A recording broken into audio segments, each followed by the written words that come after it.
don't think there's one Navy SEAL who could survive a week of training with me. Yeah, I mean, it's different. It's like the equivalent of a fighter being like, oh, I'm gonna go and do one of those extreme races the last 5 days, and it's like 300 kilometers.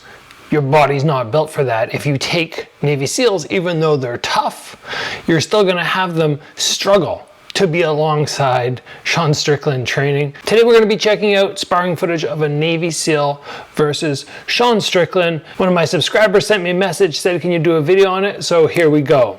So is my boy Mitch. I'm known for a minute.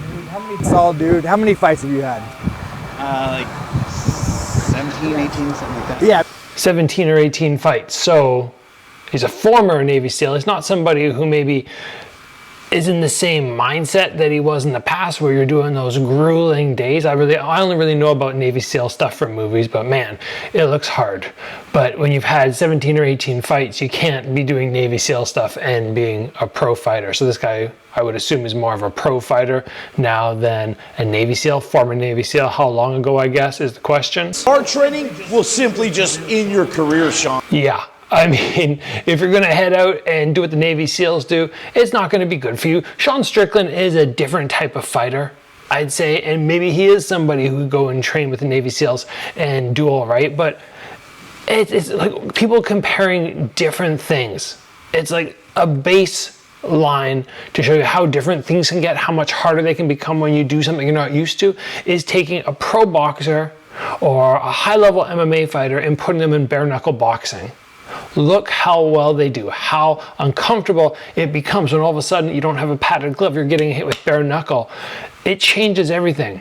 So for people to be like, oh, you know, we would beat you up in a street fight, Sean Strickland, like any Navy SEAL would beat you up. It's like, yeah, okay, the dude was a former UFC champion. It's different. And I'm not even sure if many of the Navy SEALs could beat up Sean Strickland. Maybe if they have a knife or a weapon, I'd say yeah, but hand-to-hand combat, I don't think you're gonna beat him, but that doesn't mean he can stick with you in your training, or a Navy SEAL will be able to stick with him in his MMA training. The very first thing that I just wanna look at is how good is his opponent, this Navy SEAL dude. Like, it's an awful front kick. Look at that. When he goes to block a hook, he leans back and his arms extend out. Now, there are some people who can get away with that. Some people who have that Russian style where they'll catch, but it's not that motion. So right away, defensively, I'm looking at him going, 17, 18 fights, really?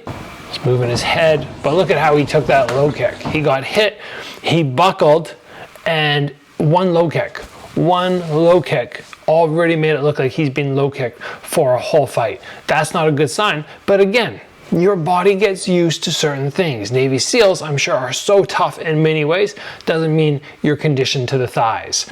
Someone get a bell.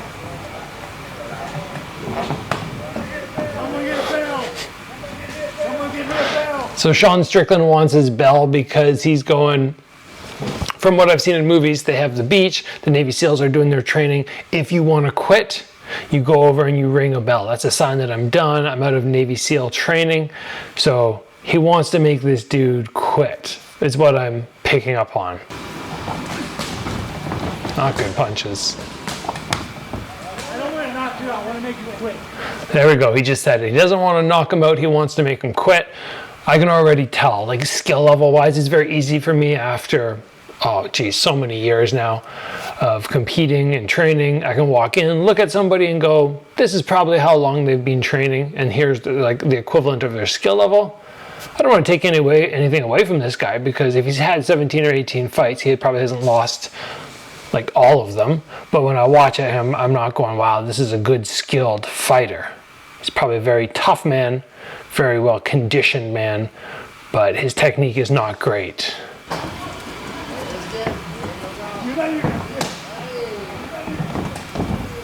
Low kick is slappy, and that takedown, oh boy, that takedown was not pretty, or a takedown attempt. I thought maybe, okay, his striking's not great, but maybe he's a wrestler. That makes sense. He's got good wrestling skills, but we see that attempted takedown is kind of like, no, I don't think so. Oh, that front kick hurt. That was pokey. Sean is so good at jabbing those front kicks down the middle. And he's just eating up that leg. Taking a sharp object to the stomach, again, is so different than any training a Navy SEAL might have done. Maybe they're dropping medicine balls on each other's stomachs or stuff like that, but you take the big toe and you jam it in somebody's stomach. I've had it done to me. It is so unpleasant, and that's probably pretty much what he experienced there with that sharp little jabby front kick. Low kick. And around number 1. Look at, they're doing 5-minute rounds. They're doing championship fight stuff, and Sean just wants to see if this dude can quit without trying to knock him out. That's what I've picked up on. Only 5 minutes down, and this dude has already been hurt to the stomach. He's not taking low kicks well, and it doesn't look like he has anything that can threaten Sean in any way, except hopefully some durability. Round number 2. Just posts up on his head, posts again, beat him to the body. Oh, that uppercut was a little mean for a second there. I was going, oh, okay, he's going to be nice. He's just going to target the body, but he sneaks that uppercut in. He just full on posts out. He's just stopping the dude, and he's taller, he's longer. So if he accomplishes that, this dude's going to have nothing to give him offensively. Even if this dude wasn't struggling, look at his hair. He can't see anything. One time, like years ago, over a decade ago, I had long hair. First couple amateur fights, and I realized right away, look, if I want to be a pro fighter, I got to chop that off because it makes training so hard. And then every time you want to fight, you got to put cornrows in, and they hurt so much. He's posting up on him again. Oh, that knee was like right to the heart. Big low kick, end of another round. I got kneed one time in a fight, flying knee. I didn't know what happened after the fight because I was like, what the heck? It hurts. Like my heart legitimately hurts. And I went back, I watched the fight footage, and I went, oh, I took a flying knee right to the chest, slightly to the left. So yeah, the heart got bruised. And he just took a monster knee there. That is gonna hurt. He's gonna have low kick pain. He's gonna have pain in his chest. It's gonna be a rough couple days after this. Sean beating down the body. Oh, another one. And that one really looked like it hurt. Like you heard him. He hit the grunt. So, yeah. I feel sorry for this dude. Moving into an low kick. He's down. Is he going to get back up?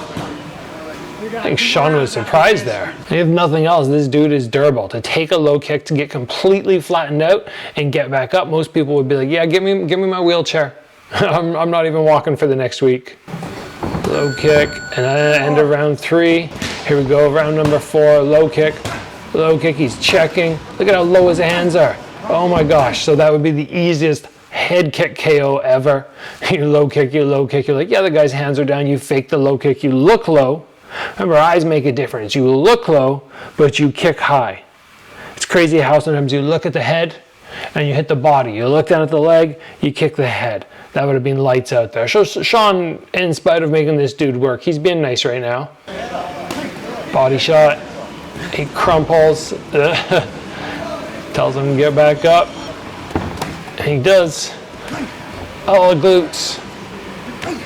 Oh boy, so before we were going, okay, his thigh's gonna be sore, now his chest is gonna be sore, he's sure gonna take beating somewhere else, now his right glute is gonna be all bruised up. It doesn't take too many knees to the glute to hurt because you don't take impact there very often, and your body does not condition to that sensation.